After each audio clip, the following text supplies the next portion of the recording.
Não sei se você está acompanhando o show de horrores que está a corrida eleitoral e discussões na prefeitura de São Paulo, mas para piorar tudo isso, ainda tem nomes fortes do funk apoiando candidatos conservadores nessas eleições por lá. Você está acompanhando mais ou menos as campanhas da Tô. prefeitura? Tô um pouco porque, né, a gente São Paulo tem uma grande influência no Brasil todo, né, então eu não tô indo atrás, mas cortes É, do não vá. debate acaba chegando na gente, né, a gente difícil fugir, né, das coisas que acontecem na política de São Paulo. É. E não tá bom em lugar nenhum, assim, muito, né. BH também queria que tivesse melhor, enfim, difícil. Então esse assunto eu vou trazer um pouco mais rápido, mas vale aqui o comentário. Primeiro assim, né, por que que é importante para você que tá ouvindo que talvez nem mora em São Paulo? A gente sabe que muita gente mora, mas, né, não é a maioria. Precisa nem te falar, isso que a Clara acabou de comentar, né, que São Paulo é a cidade mais populosa do Brasil, com influência enorme, né, sobre tudo que acontece nas outras cidades. Então o que rola ali acaba sendo importante para a gente também, por isso que a gente presta atenção. Fala um pouco ali da tônica das outras eleições municipais, pode influenciar um pouco o clima, né, que a gente vai sentindo do universo político brasileiro para os próximos anos.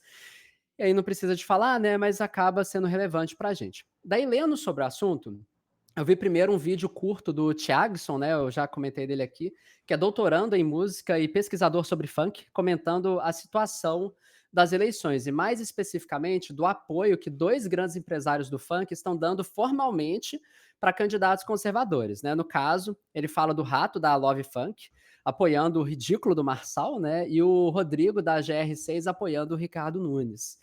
Esses 2 nomes de empresários do funk, claro, eu tenho que ser bem sincero que eu não tinha conhecimento, mas basta saber que a GR6 se vende como a maior produtora de funk do Brasil, ali mais ou menos à altura da Condzilla, só que em outro tipo de atuação, acumulando mais de 40 milhões de inscritos no YouTube, o que dá, tipo, quase 20% da população brasileira, tipo desse nível.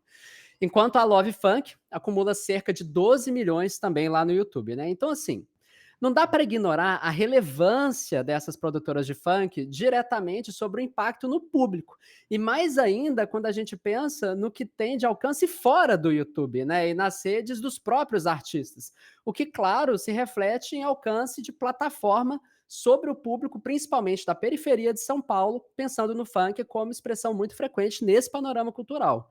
Aí, só para não ficar só na fala do Thiagson, né, de comentários sobre esse apoio, eu também esbarrei com stories do Djonga, né, reclamando exatamente desses mesmos apoios. Ele fala o seguinte: nessa eleição tem político fingindo que gosta de funk, tem político fingindo que gosta de rap, tem até político fingindo que é da política.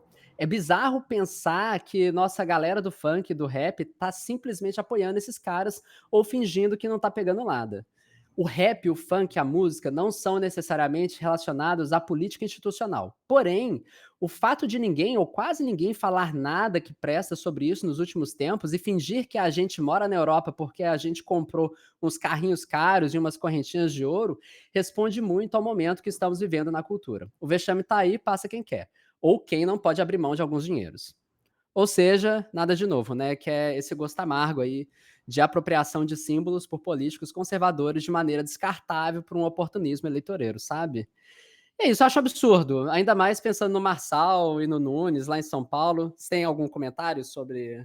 Ah, não. É meio muito complexo, eu acho, Não, é, sabe? e também eu me sinto desconfortável de falar sobre uma coisa que não é minha realidade, nesse caso, Aham, sabe. justo, justo. Então, assim, eu acho é claro, né, daqui de onde eu estou, eu olho e acho Aham, estranho, mas o que que importa o que que eu acho sobre isso é. no final das contas, sabe.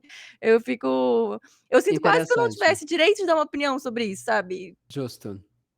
Mas aí eu achei Difícil. importante, assim, trazer essas outras vozes, né, para poder comentar, né, Sim. por exemplo, do Djonga, que atua Que também é Belo especificamente que Horizontino. é Belo Horizontino, mas ele é do funk, porra, né, Não, ele é desculpa. do rap, Ele aham. é do Não, ele rap, é é do do rap. cenário, da cena, né. Sim, sim, não, eu boto muita fé, mas assim, ele não tudo bem que essa é uma discussão que diz respeito diretamente ao Djonga, né, Não, porque não, mas aí eu não vou mas muito conseguir mais falar que eu, nomes. É, definitivamente, muito e eu também, né, e eu também. Mas eu sei que isso também tá um racha dentro das discussões de funk em São Paulo, mas eu sim, não vou conseguir é, especificar, quais são as pessoas que estão se posicionando de qual forma especificamente. Mas fato é, tá incomodando, né, é. sobre essa apropriação, que muita gente tá falando que é indevida e que eu aqui de longe concordo, É, porque sabe, essa tem coisa. um papo muito moralizante e que é muito míope sobre essa ideia de pobre de direita, sabe, tipo, que tenta Uhum. simplificar as coisas como se fosse mais, as coisas fossem mais óbvias do que elas são, mas na verdade, quando a gente pensa no Marçal, assim, na forma como eu enxergo, ele é um radical, né, ele é um radical.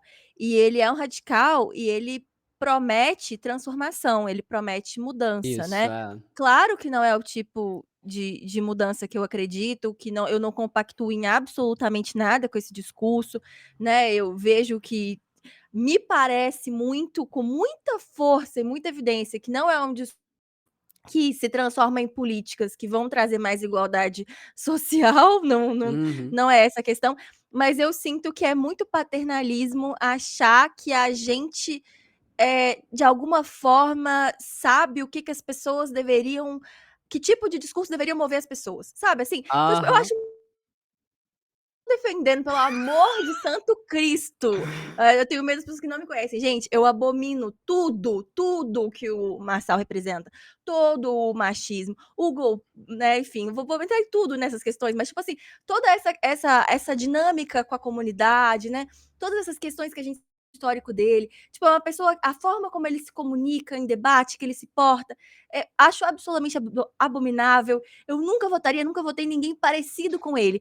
A minha questão é, aqui no meu banquinho, no meu apartamento, ficar falando como as outras pessoas que vivem uma realidade tão diferente da minha deveriam pensar, sabe? O que que deveria Boa. movê-las, sabe? É essa que é a minha questão. O que eu acho que muitas vezes as pessoas que são de esquerda, mais progressistas, elas erram, é assumir esse papel de professoral, né? É assim que você deveria pensar, é assim que você deveria agir e não estabelecer uma conversa de por que que você pensa nisso, né? O que que no discurso dele você gosta, o que que é que você pensa que seria uma proposta que faria a sua vida melhor, sabe, menos de apontar o dedo, pobre de direita, não é nesse cara que você deveria votar, e mais assim, tipo, espera aí, Por por quê? quê? O que nesse discurso? O que onde é que então, eu que acho, que penso em coi e que considero você nas minhas políticas, não estou conseguindo te comunicar que eu estou pensando por você, e esse outro cara consegue te comunicar. Então, onde é que está no meu problema na comunicação? Isso pensando se eu trabalhasse com política e se eu fosse um candidato, entende? Menos do que essa postura tão paternalista que acha que sabe o que que os outros deveriam pensar. E o que Não eu vi sei. de análise não, faz bastante sentido isso, assim, o que eu vi de análise sobre o Marçal, eu nem ia entrar tanto nesse, mas vamos lá, porque eu acho que é interessante também. É muito sobre como que ele é isso, ele se posiciona meio contra as regras especificamente, né, inclusive dos debates, tanto que teve um debate, se não me engano, da Veja, que outros candidatos recusaram a participar porque o Marçal estava lá, porque ele não estava respeitando as regras direito, dos debates Sim, anteriores. Então essa postura, ela vai causar empatia em algumas pessoas. Elas vão se sentir identificadas com essa revolta com o cenário atual ali do sim. governo de São Paulo e da política como um todo. Fora isso, aí por curiosidade, eu tinha buscado o dado, mas eu não ia trazer aqui, mas é interessante nesse recorte, que no G1 eles fizeram uma análise da intenção de voto segmentado por diferentes perfis de pessoas eleitoras, né? E olha só que curioso, só enquanto retrato, mas sem trazer tanta análise necessariamente. O apoio do Marçal, o menor dele é o feminino, ele tem só 8% ali das intenções, mas ele, junto com o Nunes, dominam as intenções de voto das pessoas que ganham menos de 2 salários mínimos, mas eles perdem muito nas intenções de voto de pessoas pretas ou pardas, né. Então é um pouco sobre esse retrato complexo, né, que ele não se encaixa necessariamente nas narrativas que a gente está acostumado ou pensa que devem existir, né. Eu acho que essa reflexão que você traz, assim, sobre, tipo, por que que esse pensamento existe e por que que esse pensamento move, ele é muito interessante e importante, que a gente tem conversado muito aqui sobre comunicação política, né, qual que é a Uhum. melhor forma de talvez tocar diferentes pessoas, né. E eu acho que vale dizer, Léo, que eu concordo com a posição de não ir ao debate. Eu acho justa, eu acho legítima, justamente porque não dá legitimidade à candidatura dele, que não é Isso. legítima, né. A gente sabe que ele não tem chances de ganhar as eleições, não parece ser essa a intenção final, Então eu acho que não participar do debate e não dar legitimidade a ele é uma postura que eu acho louvável, eu acho muito correta. Mas eu acho diferente de apontar dedos para os eleitores, que é o que Perfeito. eu acho que não me desce E bem. não, perfeito, eu acho super sensato, assim. E para tangibilizar qual que é o risco, né. Eleitores diferentes de mim, né, os É, eleitores que estão numa situação, parecida com a minha em termos sociais, e aí aí aí a eu gente tem que apontar e conversar, né, eu acho que aí é aí uma eu acho conversa. que é bem diferente a situação, né.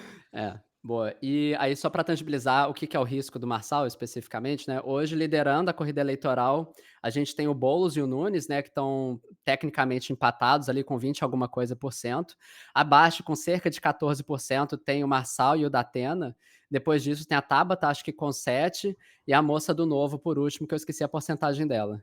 Que ela também é uma figura nova que eu não conhecia, a única pessoa dessa galera toda que eu não tinha ouvido falar ainda. Enfim, eu tô tirando de cabeça do que eu estava lendo antes, assim, por isso que eu não tô referenciando exatamente.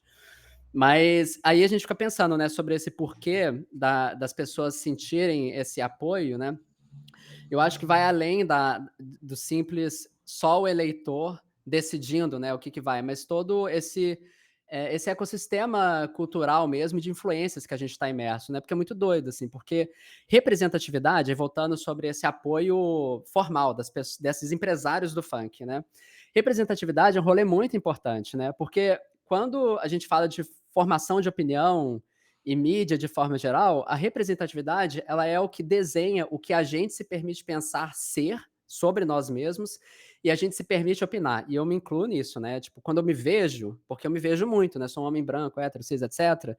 Eu vejo essas possibilidades. Nem quando você se vê em outras de outros lugares especificamente menos representados. Você acaba se identificando e vai mimetizar em alguma maneira esse comportamento que você está vendo ali, né?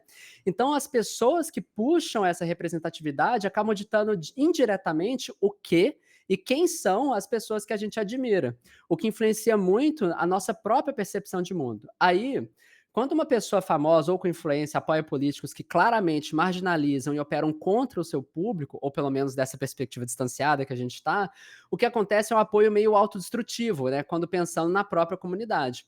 É uma coisa que eu fico pensando em paralelo, claro, é tipo um paralelo meio longe, mas ele acaba ressoando. Que é quando famosos fazem propaganda do jogo do Tigrinho, por exemplo, jogos de azar e perda de dinheiro de forma geral, que é a galera usando da própria plataforma de forma desavergonhada e um interesse próprio que às vezes é acrítico ao impacto negativo que causa ali no público, né? Que eu acho muito doido, assim. E aqui no caso, né, eu nem acho necessariamente que é uma questão acrítica desses dois empresários especificamente, talvez seja uma intenção efetivamente, mas que tem no final das contas, assim, o que que acontece, né, esse mesmo impacto negativo no público que eles alcançam. É isso, só uma reflexão desses absurdos de apoio que rolam, né, lembrando que a forma como alguns desses candidatos operam não é simplesmente pela racionalidade ou sentido do argumento, mas sim como, acabam encontrando as formas certas, né, de conectar com os diferentes públicos. É um lembrete breve desse bocado de pé atrás que a gente tem que ter, né, quando a gente vê o discurso e apoios que eles operam, mas também, no final das contas, é sobre um pouco dessa tristeza de situação que está pegando aí nas eleições de forma geral, né, enfim, também em São Paulo no começo da corrida eleitoral, e torcer para o cenário não se refletir negativamente também, ainda pior, no resto do Brasil.